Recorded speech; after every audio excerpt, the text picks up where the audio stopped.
Hi. One of the things that you find out when you study NLP is that there are lots and lots of techniques, and I've mentioned this a number of times. And there are two things you find out real fast. Number one, some of these techniques work really well and they're really powerful. The second thing is sometimes they work so well you have to be really careful. So I want to tell you a story about that, and in that story you'll learn one of these techniques. And in fact, I'm especially fond of this one because I'm the one who developed it. So it begins with years ago at a conference. Richard Bandler was talking about commitment in relationships, something that's very important, but we don't talk about how that actually works. We talk about people feeling committed or not feeling committed. Well, Richard had uncovered something about how that works internally for people, and it has to do with the way that they see images. So you may or may not know this, but there are two basic ways that you can look at something as a memory.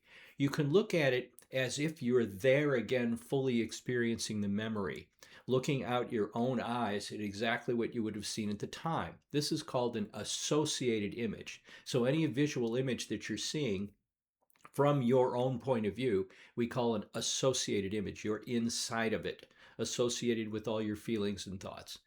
The other way we call a disassociated image. So, for example, if I'm looking now into the camera and I remember this later on, I can remember exactly what I'm seeing now.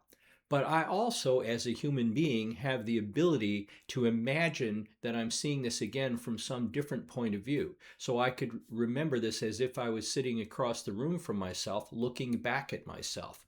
So, in other words, as I look at the image, I actually see me in the image from a different point of view than the original.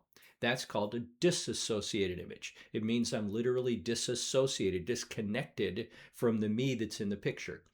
So this is an extremely powerful tool, and we have many, many, many techniques that are built around this, and it works great for lots of different stuff. But that's a story for another day.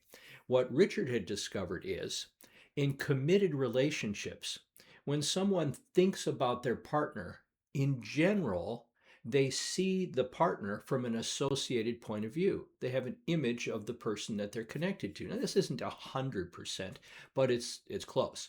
So if you think now about a relationship that you're very committed in, perhaps your primary relationship or somebody that you're close to, and you imagine that other person, you will probably see the other person, but you won't see you because you'll be seeing it from your own point of view, as if you're imagining that person there with you. Richard said this is pretty standard. And for anyone who does work with couples, imagine what it would be like if you're working with a couple and one of the people has a bunch of associated images like this, but the other one doesn't. The other one has a bunch of disassociated images. Well, that could cause problems in the relationship because it might mean that the first person is much more committed to the relationship than the one who's disassociated. So this is something you have to watch out for. And he said, do whatever you have to do to help your clients maintain those associated images, even if they're working through difficulties, because that's an important part of in any couple working through difficulties. It's to remain committed to the relationship while you're doing that. And if they can't do that, no matter how hard they work, it's going to be difficult to make the relationship work over time. So I used to do a lot of consulting with schools in my early career. And one of the schools that I worked with pretty regularly, several of the teachers called me up for personal work, for personal help for themselves. So one of the teachers came in one day and said, I really need your help. Her life was a mess. She said, I'm a total disaster. I can work okay, but the rest of my life is horrible. And I said, well, what's this about? She said, I've been in a relationship with this guy for 7 years. We've been living together for 7 years, and he treats me like crap. I might as well be a sex slave, a housekeeper, and a cook. And he doesn't care about me at all. But I'm completely devoted to the relationship. I can't pull myself out. No matter what I try to do, no matter how hard I work, I'm so attached in the relationship. I'm so committed to making it work that I'm trapped. I don't know how to get out of it. And I know it's not good for me. And I said, well, is this guy really that bad? And she said, oh, he's a complete asshole. He doesn't care about me at all as far as as he's concerned, I'm nothing but an appendage. I'm just a part of his life that's convenient. I'm there for sex, cleaning the house, and cooking, and nothing else. And in fact, if I were to leave tomorrow, the next day he'd go out and find somebody else to replace me with. He just doesn't care. And I said, really? She said, yeah. She said, and I don't know where to go. I don't know what to do. And I know this is probably going to take a lot of work and a long time. And I'll probably have to explore a whole bunch of things about myself and my beliefs and all that. And I said, well, hang on now. It may be that we can do something more quickly than that, because I figured, what if we do the reverse of what Richard was talking about? If it's in fact the case that when people are disconnected in the relationship, they disassociate those images, maybe we just need to do this in the reverse of what Richard was talking about for couples when you're helping people. And nobody thought of this before. So I said, well, let's try it. And I said ahead of time, I told her, there's something you need to know. And she said, what? I said, what I'm going to have you do is just going to take a few minutes, no more than 5 or 10 minutes, probably 5 minutes, and it's going to do the trick. So I want you to be really sure that this is what you want. And she goes, oh yeah, this is a foregone conclusion. I need to get out of this relationship. And I said, you sure? Yeah. I said, because we can put it back together if we want to afterwards, but it's going to be more work. I'd rather be sure that oh yeah, I'm sure. Okay. So what we did was, I explained to her everything that I've just explained to you. And I said, we need to make a new movie of your relationship. I want you to imagine the entire thing as a movie, but I want you to see it from this other point of view so that it's disassociated, so that you're watching this as if your entire life for the last 7 years was happening to someone else. So you see yourself going through the motions of this relationship, but you're looking at it from the outside, here with me, being safe and comfortable here, looking at that person there going through this relationship. And she did it. We just spent the time making sure that she was disassociated all the way through, looking at the good things that had happened and the bad things. Didn't matter. I wanted them all disassociated.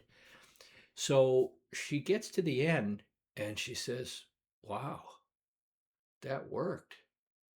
I could walk away now. I said, I told you it was going to work. She said, wow, I didn't think it'd work that well. And I said, that's how we work on the inside. It's not something that I did to you.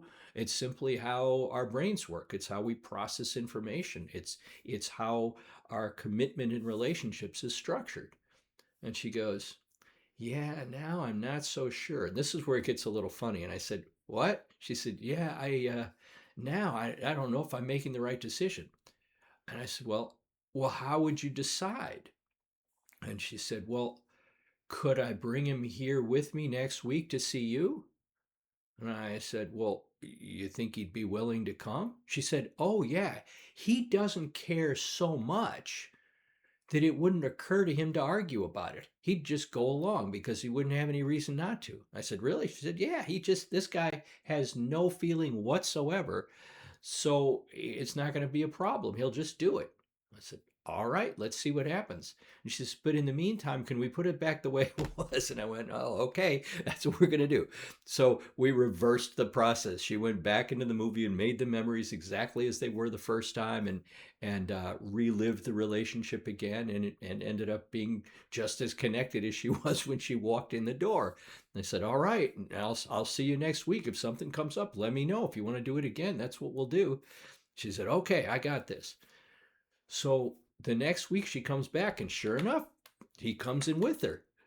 And I at that point didn't want to waste any time. I mean, she had described this guy pretty thoroughly, and I knew from my experience, you don't just believe somebody's description in a relationship. One of the other things you have to learn is, when one person in a relationship is describing all the horrible things about the other person, you can't just take that at face value. Because most of the time when people are in relationships and they're in pain, maybe both people will describe the other person as, some horrible nightmare of a human being. So I wanted to find out from him. So the two of them sat down in front of me, and I looked over at him and I said, listen, I don't want to take up any more of your time than is necessary. but let me tell you how she describes you. Then he says, sure. She said, you're a complete asshole and you don't care about her at all. As far as you're concerned, she's nothing more than a sex slave, a house cleaner, and a cook. And if she was gone tomorrow, you'd just go find somebody else to exploit right after she left. Is that true? And he looked at me and went, yeah, pretty much. I went, really? He said, yeah, I don't give a shit. Okay. And I turned to her and I said, is there anything else you need to know? She said, I'm already changing the pictures now. It's okay. Go. And he left. And then we spent time making sure that she had completely disassociated the relationship all over again. So it was funny only because we needed to do it twice and because this guy's attitude was exactly as she described. You rarely find that. You rarely find somebody who will absolutely admit to it. The fun part of the story besides that was she called me a month later and she was moving to another part of the country, had a job all lined up, and was happy as she could possibly be, and she had her new life put together for herself and was completely free of that relationship. So a simple technique like that, if you understand the structure of how something works, can make that big a change for somebody. And if these are the kinds of things you would like to learn, then NLP might be for you. And I'll have some things coming up that you might be very interested in. And I hope to see you in one of those soon. If you want to know more about this or you have any questions, send me a direct message or put a comment below, and I'm happy to help out. Again, feel free to send me your email and I'll add you to my list so you get lots of information on upcoming programs. Thanks again for listening and watching.